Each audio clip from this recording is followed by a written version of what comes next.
परवा दादाला फोन केला, म्हटलं निशाला पाठव 2 दिवस. पिंटू पण आलाय माझा हॉस्टेलवरून आणि मी पण खूप दिवस पाहिले नाही, तर भेट होईल ना. तर मला म्हटलंय की नको, तिची एक्झामच आहे आणि हेच आणि ते. दिवाळीत कसली आले ग एक्झाम? असतात दिवाळीत कधी एक्झाम असतात. आमच्या वेळी तर नव्हत्या बाई दिवाळीत कधी एक्झाम. आम्हाला सुट्ट्या असायच्या दिवाळीच्या. तिला एक्झाम आहे? काय नाही ग, वहिनी आहे ना, तिने सांगितलं असेल नका पाठवू म्हणून. दादाचं काय नाही ग, बिचारा साधा बोळ आहे. तिने डोक्यात खोल टाकलंय तिच्या तिकडे. तिला असं वाटतं की मला पिंटूचं आणि निशाचं लग्न लावून द्यायचं. ती मधुमावशी आहे ना ग, अशी का ती काळी पडली? नवरा मारतो, दारू पितो बाई ग. कशी दिसायची ना, मस्त तब्येत होती तिची जरा.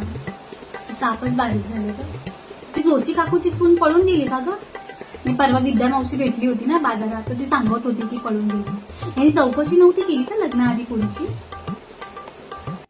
कुठला गेम खेळतायत ग हे? ते उशी फेकतायत सगळे एकमेकांच्या अंगावर. ते गाणं थांबलं ग. संध्याकाळी करंजा बनवणार आहे आणि चिवडा. पिंटू जाईल ना आता परत 2-4 दिवसांनी, मग सोबत त्याला डब्यात द्यायला लागेल ना. थोडा बनवून देते त्याला. तुला पण देते पाठवून, पिंकीसाठी होईल. पिंकीला आवडतं ना माझ्या हातचा चिवडा. सांग तिला मावशी देणार आहे बनवून. आईला पण आणली असती तर काय झालं असतं. सगळे बघ, दादा वहिनी त्याची मुलं सगळे आले. तिला कशाला घरी ठेवली? ती म्हातारी तिकडे काय करणार आहे एकटी? आणलं असतं, बसली असती ना ते आपल्यात. वहिनी ग, तिच्या अंगात नाटक आहेत सगळं, बाकी काय नाही.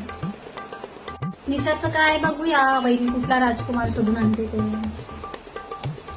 त्या दिवशी काय झालं, नणंदबाई आल्या होत्या माझ्या, तर मी गुलाबजाम बनवले होते आणि रात्री आम्ही सगळ्यांनी ते खाल्ले आणि शेवटचे एक 7-8 उरले होते, तर ते मी फ्रीजमध्ये ठेवून दिले. सकाळी पिंटूला म्हटलं की ते त्याला आवडतात ना ग, म्हटलं पिंटू ते खाऊन घे, संपवून टाक, उगाच ते राहून नको जायला. तर मला वाटलं पिंटूने खाल्ले असतील. दुपारी नणंदबाई विचारतायत की वहिनी गुलाबजाम आहेत का? म्हटलं नाही हो, संपले सगळे. आणि फ्रीजमध्ये ते 7-8 गुलाबजाम तसेच, पिंटूने काही खाल्ले नाही. मग तिला ते दिसले फ्रीजमध्ये. मग काय, तिला वाटलं वहिनी माझ्याशी खोटं बोलते, हिला द्यायचं नाही की काय हे ते. आणि मग निघून गेली तरा. महिना झाला आलीच नाही. तर काय, मी फोन केला होता त्याच्यानंतर, म्हटलं ताई माझा गैरसमज झाला हो, मला वाटलं पिंटूने खाल्ले असतील, पण समजूनच घेत नाहीयेत. राग आहे ग त्यांचा माझ्यावर आधीपासूनच. त्यांना वाटतं की मला त्या नकोच आहे. असं करेन का मी? जेवायला काय दोन्ही आहे, व्हेज नॉनव्हेज? चिकन आहे का?